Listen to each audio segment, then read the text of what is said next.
We're back. I should find out what's in this room.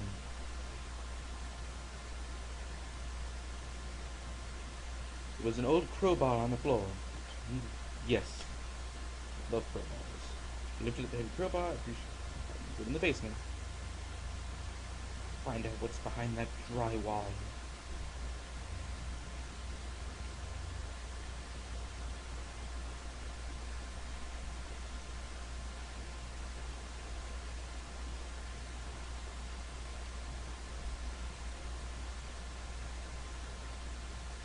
The crowbar I found would have been strong enough to burst through that cheap wall. Broke the wall with purpose. The heap, I swung the crowbar at the wall. Smashed a hole large enough to step through. As I stepped through the broken wall, my breath caught in my throat. This was it. Is Rachel down here? Is she okay? Don't look.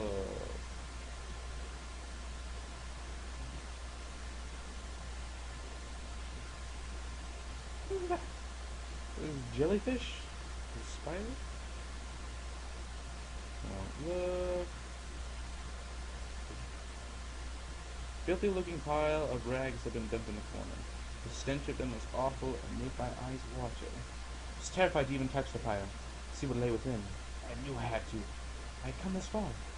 So I was searching after all I had seen. When I looked within the rags, did I finally find my Rachel? Did it ask me if she's in there or not? Yeah.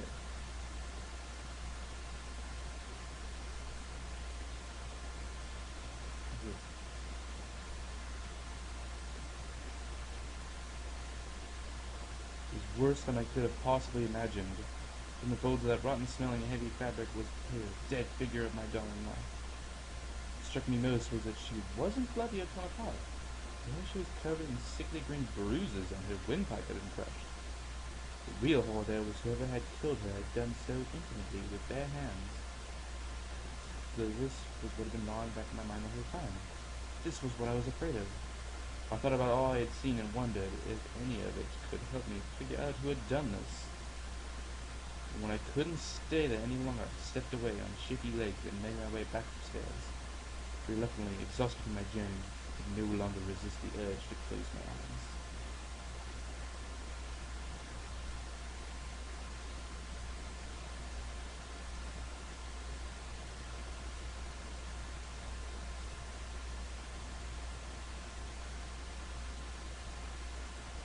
Bed.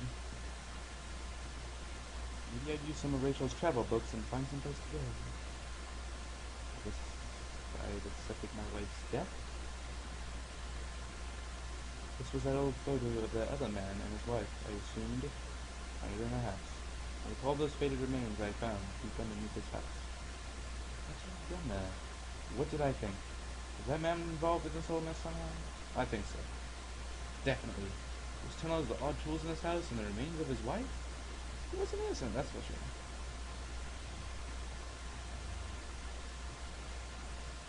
I should try to leave. Down again.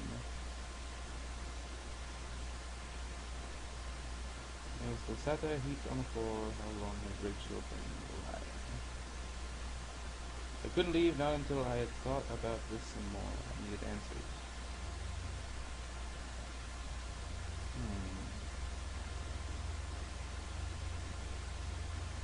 What answers could she give?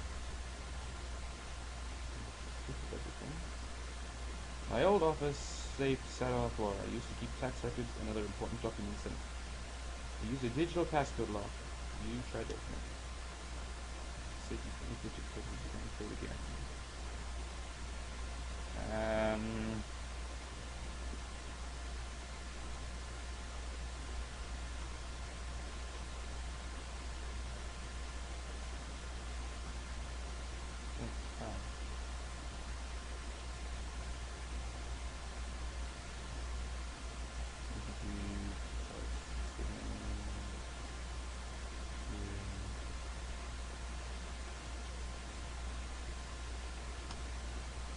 No. I don't remember. Damn. I leafed through the notebook I had taken from the forest. In it were the names that had been written down.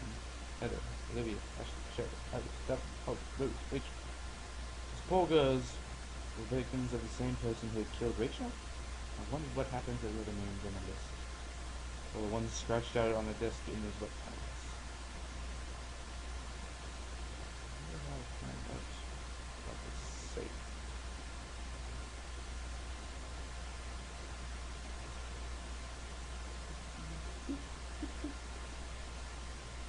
Not here.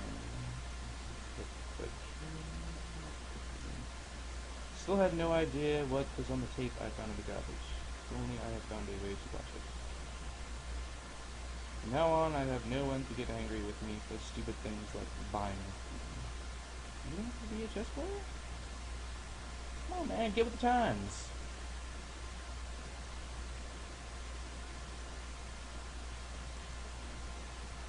If only I could see my face at Grand Palin week. I couldn't bear to look again. It was like I didn't actually expect a reflection, but empty and driven. It's going to the bathroom. Reflection in a grimy glass was only a shadow, a whisper. Still lovely old-time charm like claw-footed bathtub. It seemed like full comfort. I still want to interact with it on forward. Why won't you let me?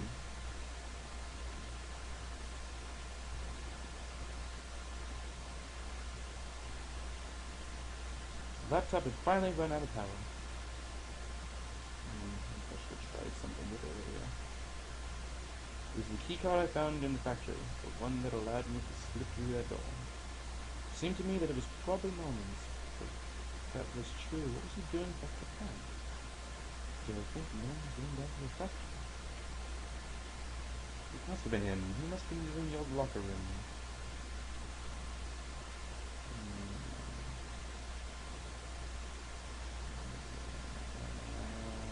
I should go to the attic.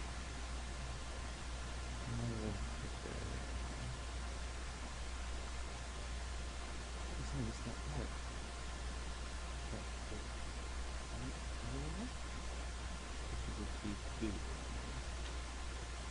You see, I easily get lost.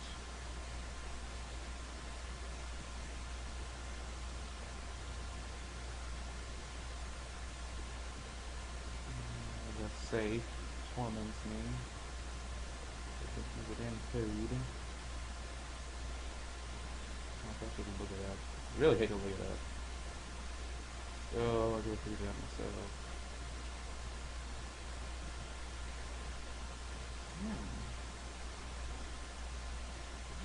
Let me go get out of it.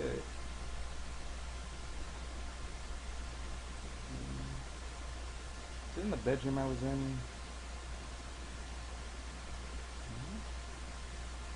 It wasn't. My wallet with its contents intact.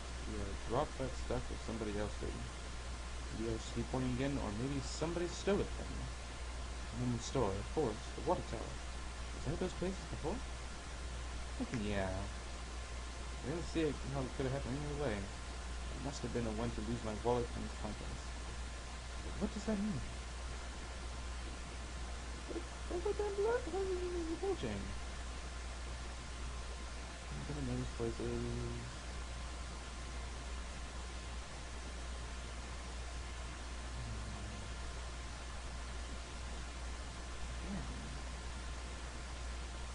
Yeah.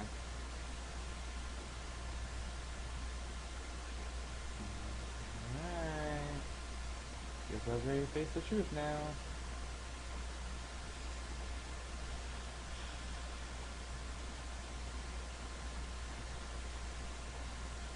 Couldn't go back into that room again. I was ready to face the truth.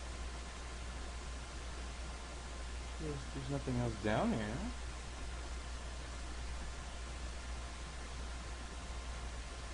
Getting into the situation one way or another.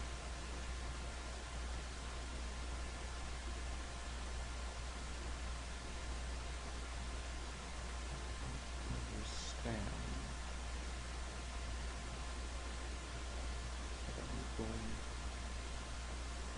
With Rachel gone, I couldn't stand to be in that house a moment longer. I'd leave and say goodbye to them. Yes.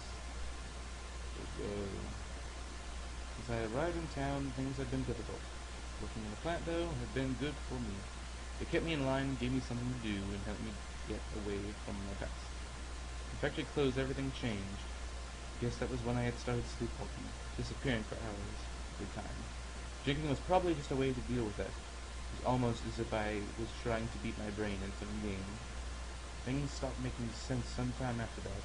My memories of what happened are still in flux. But I know Rachel had tried. I know she had tried to be there for me, even when everything was falling apart. This night had unearthed terrible truths, but I knew it was finally activated law, standing for I'd been living. Waking up in that house tonight was the final cruelty. I wish I'd remained unconscious in that room forever. It was obvious to me that the man I had found in that house had something to do with all this. That he had killed Rachel? It started to seem that there were too many things I had seen to think otherwise. It was clear, at least, that Norman had been going back to the old plant. Maybe he was the one who had boarded up the locker room, who had been drinking up there in that secret hiding place.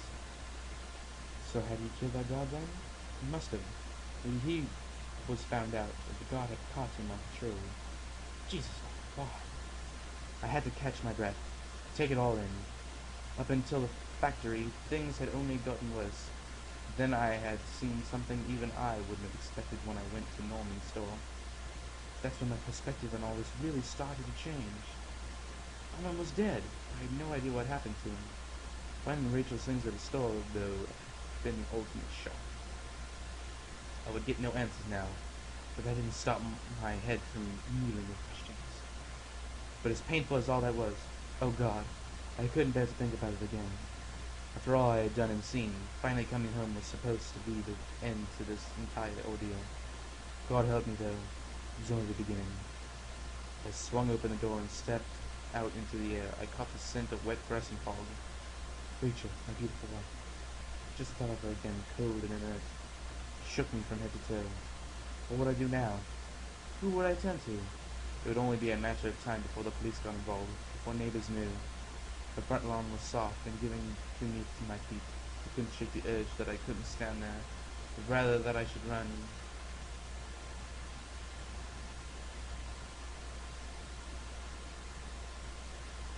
That's it?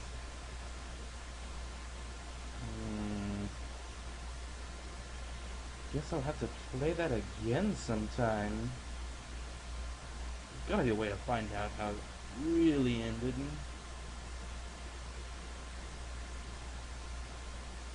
Spooky.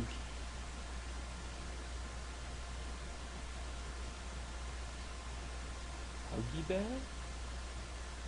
Who the hell is Huggy Bear?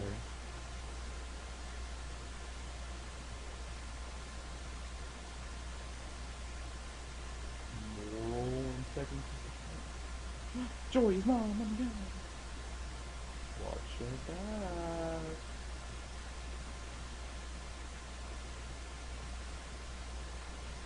And